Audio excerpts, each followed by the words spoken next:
안녕하세요. 한 주도 행복하게 잘 지내셨습니까? 오늘 누가복음 10장 25절에서 37절의 말씀을 가지고 이웃사촌이라는 제목으로 하나님의 말씀을 전하겠습니다. 오늘 본문은 율법사가 예수님께 행한 두 가지 질문과 그에 대한 예수님의 답변으로 이루어져 있습니다. 율법사의 첫 번째 질문은 예수님을 시험하려고 무엇을 하여야 영생을 얻을 수 있는지였습니다. 그러자 예수님께서 바로 대답하지 않으시고 율법에 무엇이라 기록되었으며 내가 어떻게 읽느냐라고 되물으십니다. 이에 율법사가 마음과 목숨과 힘과 뜻을 다하여 하나님을 사랑하고 또한 이웃을 자신의 몸과 같이 사랑해야 한다고 대답합니다. 그러자 예수님께서는 옳다고 하시면서 이를 행하라 그러면 살리라 말씀하십니다. 그러자 이 율법사는 영생을 얻으려면 하나님을 사랑하고 이웃을 사랑하라는 예수님의 답변을 듣고 자신의 선행을 가시하기 위한 의도에서 다시 한번 예수님께 질문을 합니다. 그러면 내 이웃이 누구입니까? 이 물음에 대해 예수님께서는 율법사의 질문에 바로 대답하지 아니하시고 우리가 흔히 말하는 선한 사마리아 이야기를 해주십니다. 예루살렘에서 여리고로 가던 사람이 강도를 만나 가진 것을 다 빼앗기고 거의 죽게 된 상황에 처해 있었습니다. 이때 그리로 지나가던 제사장이 보았지만 그냥 그를 피하여 지나갑니다.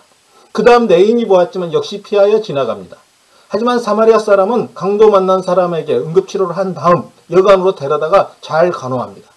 뿐만 아니라 사마리아 사람은 여관 주인에게 더 드는 비용이 있으면 자신이 돌아올 때 주겠다고 약속하면서 강도 만난 사람을 끝까지 돌봐줄 것을 부탁합니다. 이 이야기를 들려주신 다음 예수님께서 그 율법사에게 질문하십니다. 내 생각에는 이 세 사람 중에 누가 강도 만난 자의 이웃이 되겠느냐? 이에 율법사가 대답하지요. 자비를 베푼 사람입니다. 그러자 마지막으로 예수님께서 율법사에게 가서 너도 이와 같이 하라고 말씀하시면서 대화가 끝납니다. 오늘 본문에서 강도 만난 사람의 이웃사촌은 우리가 너무나 잘 알고 있는 것처럼 사마리아 사람입니다. 아무도 기대하지 않았던 사마리아 사람이 강도 만난 사람의 이웃이 되어줍니다. 사마리아 사람들은 당시 유대 사람들로부터 사람 취급을 받지 못했습니다. 사마리아는 북이스라엘의 수도입니다. 북이스라엘은 주전 722년에 아수르에게 멸망을 당합니다. 아수르는 민족성을 말살시키기 위해 혼혈 정책을 폈습니다. 아수르에 의해 굴복되어 온 메소포타미아 지역의 사람들과 북이스라엘 지역 사람들이 결혼하여 막 섞이게 됩니다. 바벨론 포로 생활을 마치고 돌아온 유다 사람들이 이 사마리아 사람들을 이스라엘 사람으로 인정하지 않습니다. 남유다 사람들에 의해 사마리아 사람들은 부정한 사람으로 여겨져 이방인 취급을 당하였습니다. 이런 대접을 받던 사마리아 사람이 오히려 강도 만난 사람의 이웃사촌이 되어줍니다. 오히려 당연히 이웃사촌이 되어줄 것 같았던 제사장과 레위인은 그냥 피해서 지나가고 기대하지 않았던 사마리아 사람이 도움을 줍니다. 우리도 인생을 살다가 어려움에 처할 때 도움을 줄 것 같은 사람은 오히려 도와주지 않고 전혀 기대하지 않았던 사람들로부터 도움을 받는 경우가 있습니다. 그렇게 저와 여러분은 편견을 가지고 이 사람은 내 이웃이 되어줄 사람, 이 사람은 내 이웃이 되지 못할 사람으로 나누지 않으셨으면 좋겠습니다. 저와 여러분은 오늘 본문의 사마리아 사람처럼 강도 만난 사람의 이웃사촌이 되어주는 모습을 배워 우리도 누군가의 진정한 이웃이 되면 좋겠습니다. 사마리아 사람이 어떻게 강도 만난 사람의 이웃사촌이 되어주는지 누가복음 10장 34절, 35절에 나옵니다. 가까이 가서 기름과 포도주를 그 상체에 붓고 싸매고 자기 짐승에 태워 주막으로 데리고 가서 돌보아 주니라. 그 이튿날 그가 주막 주인에게 데나리온 2를 내어주며 이르되 이 사람을 돌보아 주라. 비용이 더 들면 내가 돌아올 때 갚으리라 하였으니. 사마리아 사람은 먼저 가까이 가서 사람과 정성을 다해 강도 만난 사람을 돌보아 줍니다. 우리도 누군가의 이웃이 되려면 먼저 가까이 가야 합니다. 우리말 성경에는 그 이튿날이라고 되어 있지만 어떤 사본에는 그날 새벽이라고 되어 있습니다. 사마리아 사람이 새벽에 떠난다는 것은 이 사마리아 사람도 매우 바쁜 사람이었음을 짐작할 수 있습니다. 한가하고 할 일이 없기 때문에 강도 만난 사람을 도와주는 게 아닙니다. 이 사마리아 사람은 바쁜 나중에 도움을 절실히 필요하는 사람에게 도움을 주었던 것입니다. 자신의 시간을 쪼개서 자신의 도움을 필요로 하는 사람을 위해 사용했음을 알 수 있습니다. 이 사마리아 사람은 주막 주인에게 데나리온 2를 주면서 강도 만난 사람을 잘 보살펴 주라고 부탁합니다. 한 데나리온은 그 당시 노동자의 하루 품삯입니다. 그렇게 2 데나리온은 이틀 품삯이죠. 학자들에 따르면 2 데나리온은 그 당시 보름에서 2개월 정도의 숙박비에 해당한다고 합니다. 또 사마리아 사람은 비용이 더 들면 돌아오는 길에 반드시 갚겠다고 약속합니다. 이처럼 사마리아 사람은 도움을 필요로 하는 사람을 위해 자신의 물질까지도 기꺼이 희생합니다. 오늘 본문의 사마리아 사람은 자신의 시간과 물질을 들여 이웃을 돌봅니다. 사마리아 사람에게 중요한 것은 강도 만난 사람의 건강을 회복시키는 일이었습니다. 율법사처럼 자신이 하는 선행에 대해 자랑하고 싶은 마음이 일도 없습니다. 또 도와주는 흉내만 내는 것도 아니었습니다. 자신이 할 수 있는 모든 방법을 동원하여 최선을 다해 도웁니다. 사마리아 사람은 자신의 용문을 마치고 다시 돌아와서도 강도 만난 사람이 건강을 회복하지 못했으면 계속해서 돌보겠다고 말합니다. 여러분, 누군가를 돕는 일은 사마리아 사람처럼 일회성으로 대충 끝나는 것이 아니라 지속적으로 최선을 다해야 합니다. 저와 여러분도 사마리아 사람처럼 누군가의 이웃사촌이 되려면 자신이 돕고 싶은 대로 도와서는 안 됩니다. 상대방의 입장에서 도와야 합니다. 예를 들어 목마른 자를 위해 물 대신 삶은 계란을 준비한다면 그것은 도운 것이 아닙니다. 그렇게 도우려면 먼저 그 사람의 필요가 무엇인지를 알아야 합니다. 남을 돕는다고 하면서 자기가 하고 싶은 대로 도와서는 안 됩니다. 도움을 받는 사람에게 실제적으로 도움이 되는 방법으로 도와주어야 합니다. 도우려면 도움을 받는 사람이 정말 도움이 되도록 도와주어야 합니다. 또 남을 도울 때는 마지못해 인색하게 해서는 안 됩니다. 인색하게 도우면 돕고도 욕을 얻어먹습니다. 실제로 거지가 자신을 도와준 사람을 구타한 일이 있었지요. 거지에게 왜 구타했는지 이유를 물으니까 도와준 사람이 100원을 줘서 화가 나서 그 사람을 구타했다고 합니다. 아마 이 거지는 자신에게 100원을 주니 누굴 거지로 하냐면서 100원 도와준 사람을 두들겨 펴버린 것 같습니다. 별 거지 같은 일이 일어났지요. 그렇게 우리는 도울 때 인색하게 돕지 말고 최선을 다해 자신이 할 수 있는 최대한의 범위에서 정성껏 도와야 하는 것입니다. 그럼 저와 여러분도 어떻게 하면 오늘 본문에 나온 사마리아 사람처럼 누군가의 이웃사촌이 될 수 있을까요? 먼저 자신을 중심으로 생각하는 것에서 벗어나 타인을 중심으로 생각할 수 있어야 합니다. 36절에 예수님의 누가 강도 만난 자의 이웃이 되겠느냐의 질문은 29절에서 율법사가 예수님께 질문한 내 이웃이 누구입니까? 라는 질문과는 현격한 차이가 납니다. 율법사의 내 이웃이 누구인지에 관한 물음의 중심은 나이죠. 하지만 예수님의 누가 강도 만난 자의 이웃이 되겠느냐의 물음의 중심은 내가 아니라 강도 만난 사람입니다. 예수님께서는 이웃의 개념을 내 중심으로 생각하지 말고 어려움에 빠진 이웃 중심으로 초점을 바꾸어 생각하라는 것입니다. 내 이웃이 누구냐고 묻지 말고 내가 누구의 이웃이 될 것이냐를 생각하라는 것입니다.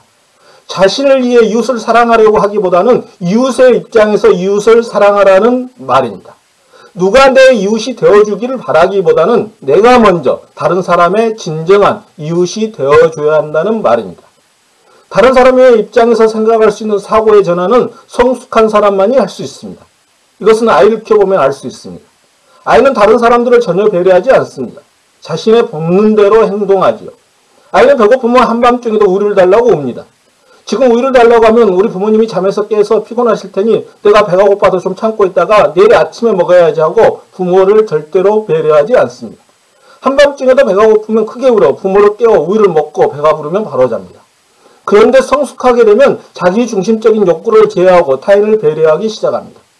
하지만 어른이 되어도 성숙하지 못하면 타인을 배려하지 못하고 계속하여 자기 중심적으로 살아갑니다. 저와 여러분은 나이를 먹을수록 성숙한 사람이 되어 자신의 이익만을 고집하는 것이 아니라 다른 사람을 배려할 수 있어야 합니다. 성숙한 사람은 자신만을 위한 삶을 살지 않고 타인을 생각하는 삶을 살기에 누군가의 이웃사촌이 될 수 있습니다. 오늘 본문에 나온 사마리아 사람처럼 저와 여러분도 누군가의 이웃사촌이 되려면 두 번째는 내 안에 불쌍히 여기는 마음이 있어야 합니다. 33절의 말씀입니다. 어떤 사마리아 사람은 여행하는 중 거기 이르러 그를 보고 불쌍히 여겨.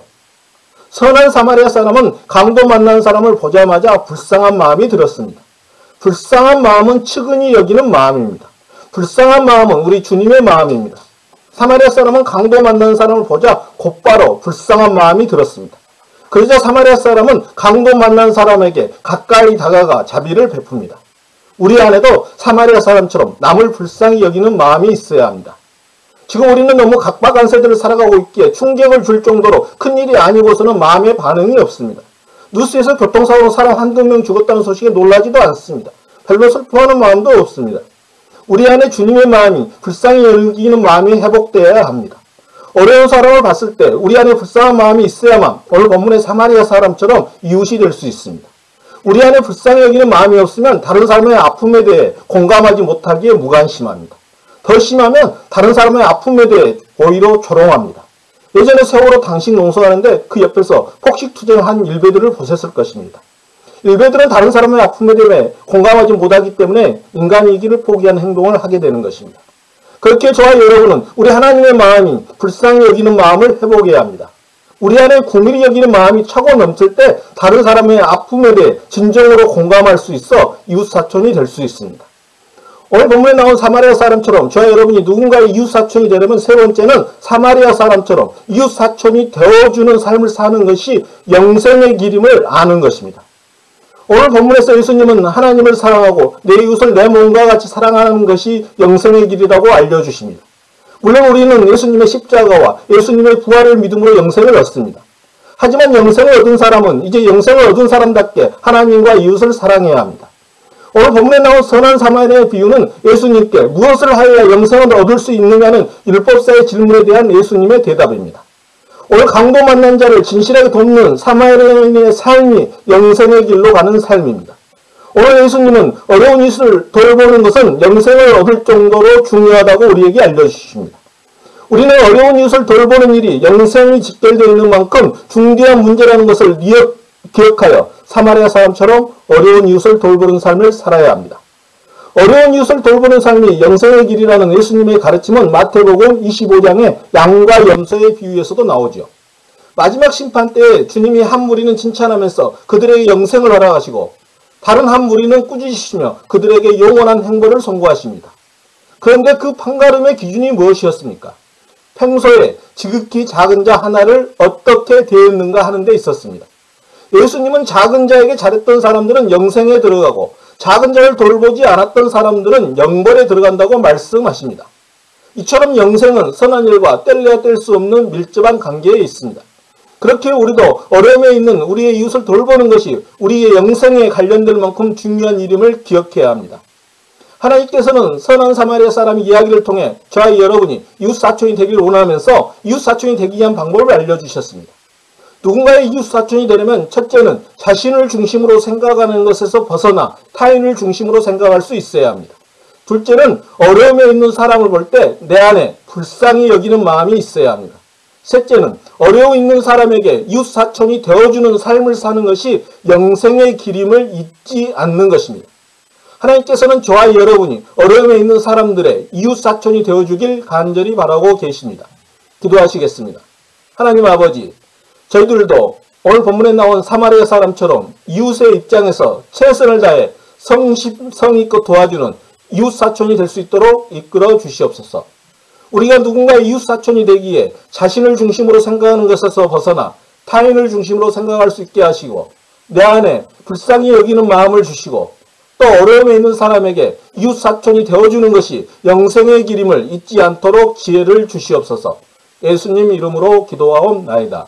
아멘. 한 주도 주님 안에서 승리하시길 바랍니다. 감사합니다.